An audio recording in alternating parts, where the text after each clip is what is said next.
All right, quick question. What's your relationship status with your devices? Is it complicated? Always on a break? Or are you basically in a full-time committed relationship and your phone knows your deepest secrets? I'm Trisha Hirschberger, and today we're diving into digital detoxing, aka touching grass, aka giving your brain a vacation from the tiny rectangle that bosses you around. A digital detox is simply, hey phone, it's not you, it's me.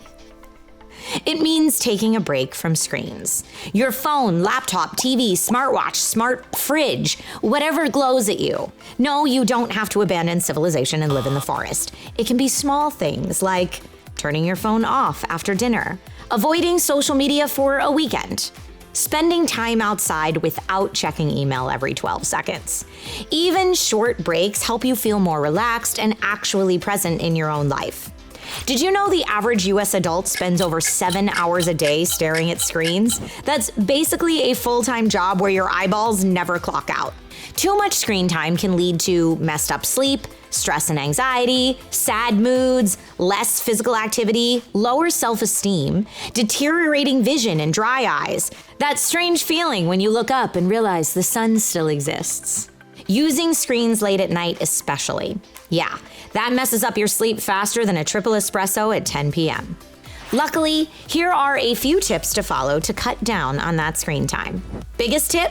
Turn off notifications that don't spark joy. I'm the type of person that needs to check all notifications just to get rid of them, and this brings my attention to my phone way more often than needed. Turn them off.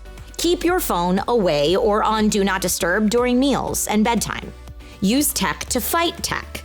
Built-in screen time limits for social media and other overly used apps are a great way to get more control over your screen time habits. Feel free to schedule Do Not Disturb or focus modes during important parts of your day as well. Only use one screen at a time.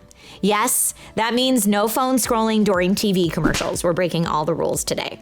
Engage in offline activities. Take up a new book, or I personally like puzzles. Any hobby you can fit in that doesn't have screens in it can be a great break. A digital detox doesn't mean giving up technology forever. It just means giving your mind and attention a breather. Start small, make it fun, and notice how much more connected you feel to yourself, to others, and to the real world when you're not constantly staring at a screen. You've got this. And if anyone has any other tips, please leave them in the comments, and we will see you next time with more DIY in 5.